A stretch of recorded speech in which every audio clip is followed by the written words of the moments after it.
नमस्कार विद्यार्थी मित्रांनो, ग्रो अकॅडमी या यूट्यूब चॅनलवर तुमचे मनापासून स्वागत आहे. महाराष्ट्र शासनाचा महत्त्वपूर्ण केंद्र प्रमुख बाबतचा हा GR आहे, जे की भरती प्रक्रिया थोडक्यात ते राहिली होती.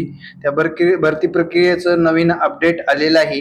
11/6/2024 चा अपडेट आहे मित्रांनो. तर केंद्र प्रमुख पदावरील पदोन्नतीबाबतचा हे अपडेट आहे. पदोन्नती कशा पद्धतीने होते जाणून घ्या. जे शिक्षक वर्ग आहेत सध्या त्या शिक्षकांना नक्कीच ही अपडेट पाठवायला विसरू नका. 27/9/2023 नुसार आपणास कळवण्यात येते की केंद्र प्रमुख या पदावरील पदोन्नतीकरिता जिल्हा परिषदेच्या प्रशिक्षित पदवीधर शिक्षक या पदावर किमान 6 वर्ष अखंडित सेवा पूर्ण करणाऱ्या उमेदवारामधून सेवा ज्येष्ठता व गुणवत्ता या आधारे पात्र उमेदवाराची पदोन्नती नेमणूक करण्यात येईल, अशी संदर्भ 27/9/2023 अन्वये तरतूद विहित करण्यात आलेली आहे.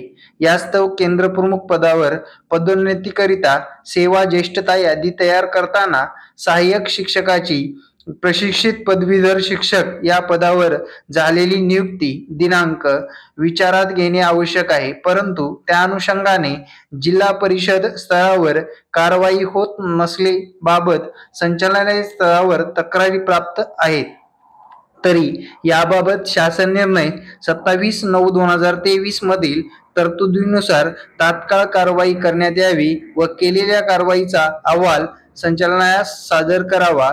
शरद गोसावी, शिक्षण संचालक, प्राथमिक शिक्षण संचालय, महाराष्ट्र राज्य यांनी माहिती पुरवलेली आहे. माहितीस्तव सविनय सादर अधिकार शालेय शिक्षण क्रीडा विभाग, मंत्रालय, मुंबई 32.